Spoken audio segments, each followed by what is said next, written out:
Hindi, ano tawag dito, bigla nga nag-warning lang eh. Dahil wala na. Oo. Hinalo siya kanina eh. Sininto namin. Hirap na pag naubusan. Ito yun. Oo, buti nga eh, nakatakbo pa.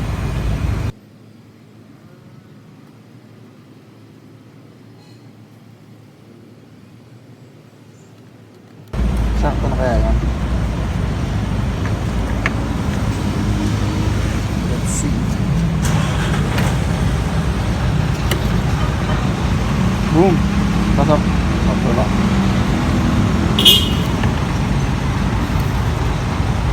Bababa pa naman yun. Baba pa naman yun. Sakto yan. Mahalaga nasa gitna. Level. Naka-level na ano. Si Kuya So, ikot. another one. Si Kuya ikot. Another problem. Ayan si Kuya, pinapangin na naman yung gulong sa harap kasi flat na napansin niya kanina. Normally pag gulong, ano na yan? 32 PSI to 35. Lalo na pag malamig, katulad ngayon. Bakit? Pag mainit? Pag mainit, ano, hindi naman nadi-deflate yung gulong. Grabe, ang daming problema na itong sasakyan. Kanina kasi ako yung nagda-drive, tapos ano, naghihingalo siya. Pumapalo to ng 3 mahigit. Ito, 20 pa rin, 30. So, thank you! Wala na, ayaw na umandar na bahay.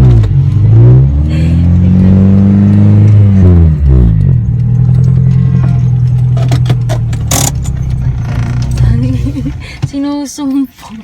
Sumpong na sumpong. Kanina pa kami dito. Ano lang yung takbo niya? 10, 20. Wala na yun na. 10, 20 na lang. Tapos kapag parang di niya na talaga kinakaya, pinapahiya muna yung makay. Tapos saka ulit bubuksan. Yan na nga.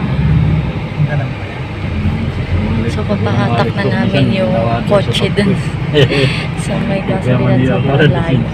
So may malapit sa amin. Ayun yung gagawin.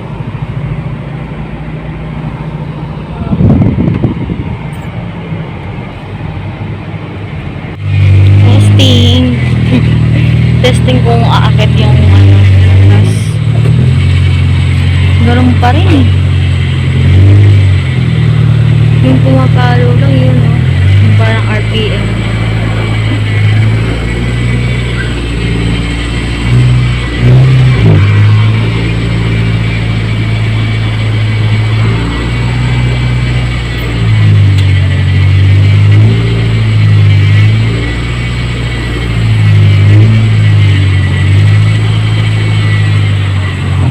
Mula doon,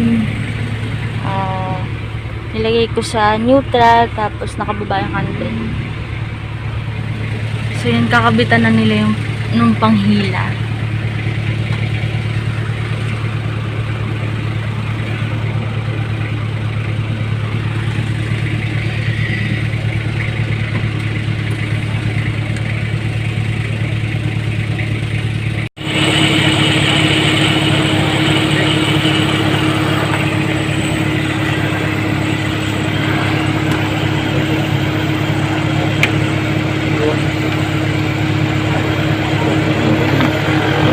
Malambot na? Ayun. Meron. Oo. Ay, dito ba kayo yung nalang mabalik dito? Hindi na kaya. Tinatanong kasi yung pagbaso namin. Kahapon? Kahapon dapat namin kukunin.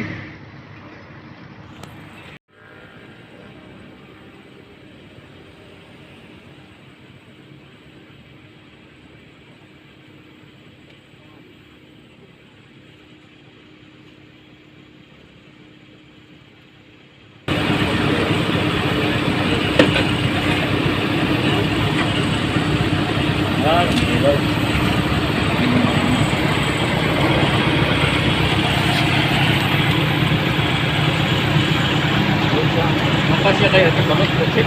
Oo, Sa trunk? Buksan ko yung trunk?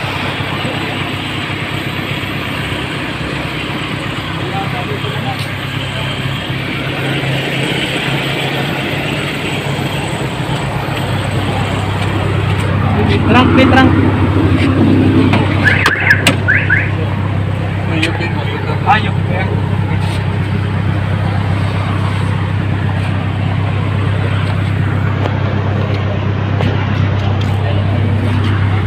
Yuko daw. Dito mo.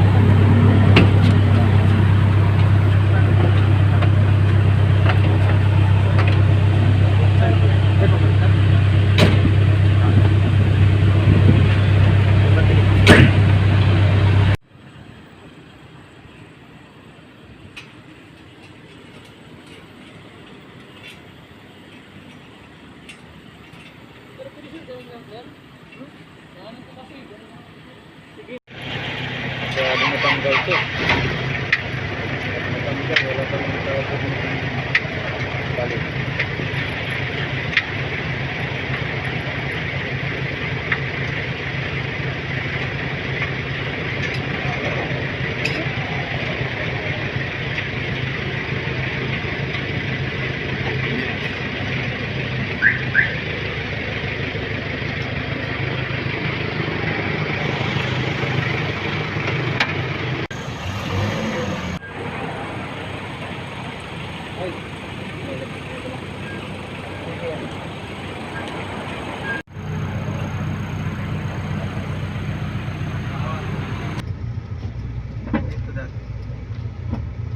Ganun pala dapat. Ano? Dapat tali. Ay dapat ganyan para hindi ka babangga. Oo. Dapat wag lang maputol yung ano. Kaya dapat bakal talaga. Pag tali, delikado pala. Dahil, Siyempre, pag tali, babangga tayo dyan. Oh. Ang dikit na kaya niya.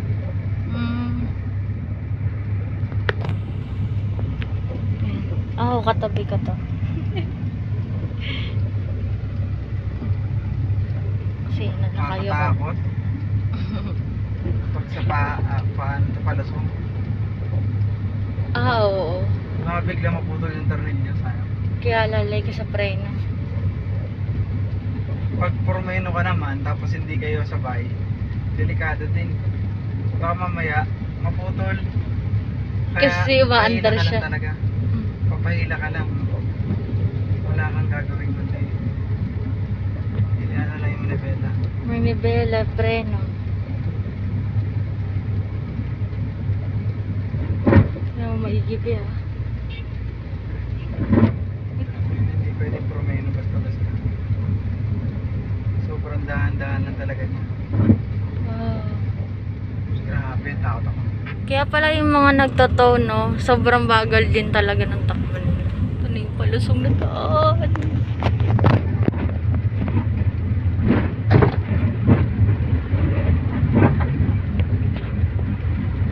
Kaba. Ito yung palusong kanina, di ba? Okay, bakit na tayo? Bakit na tayo? Hinahalayan ko si Preno. Baka mamaya, maputas, magatay. Marami pa tayong dadaanan na palusong. Tsaka paangat. Pag palusong, kailangan ko alalayin yung Preno. Mga pinapatry sa... Nandito na kami pala sa may repair shop. Layo ng pinanggalingan namin para hatakan tong kotse. So, pinapagawa ngayon is ibaba yung handbrake, lagay sa drive, tapakan yung preno habang tinatapakan yung drive. So, habang may chinecheck sila. Buti ko din na nadama yung mga ano dito. Nakahirap dyan. Nadama yung mga lining saka yung mga gear. Halit ka ng buo niya. Gano buo niya. Larlis na ano, makina. Okay, ang gagawin natin muna dito, nilinisin natin yung filter niya. Litrayin natin lahat. Tapos bumili ka ng ETF na pang Honda. Tamo yung pang transmission fluid. Tapos sa Honda, bumili ka ng transmission fluid ka. Mga 4 na litro. Ito po nagagawin natin. Hindi, pag sa gumana sa gano'n,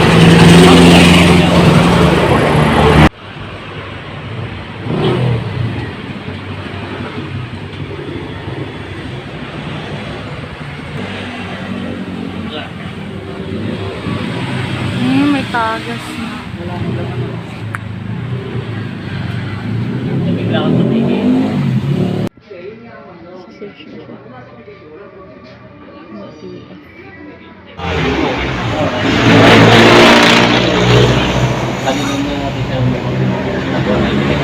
Semi-synthetic naman. Ay, pero 3 liters na light it. Oo.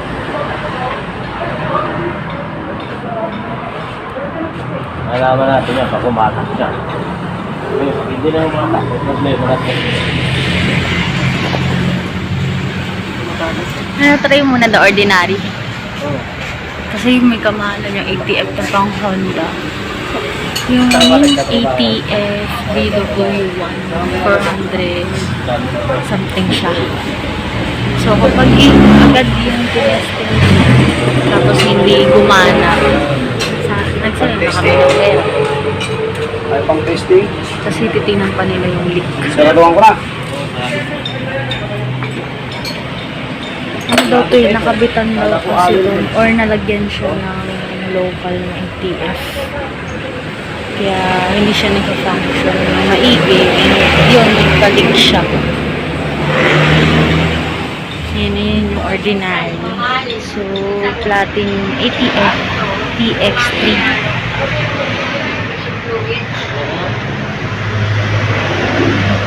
Pag Honda kasi kailangan original na. Pag local, loko na rin. Kasi daw to, pag hindi daw gumana, lahat daw to papalitan. Eh, kapag pinalitan daw yung lahat, 35,000.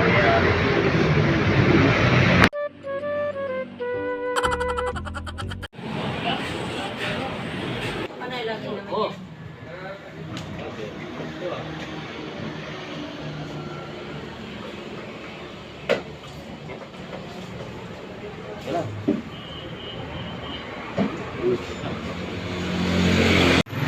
May ikaw.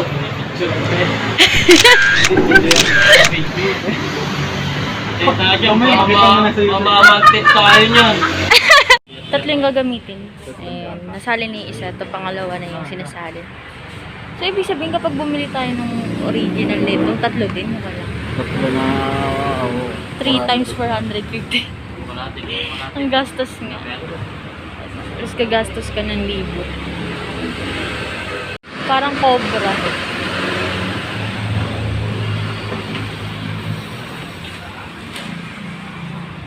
Yung binalik ko.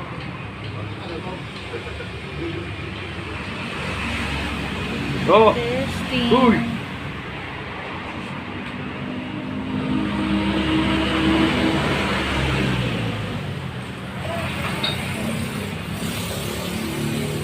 Wala. Malate. Hindi talaga kaya dalawa lang.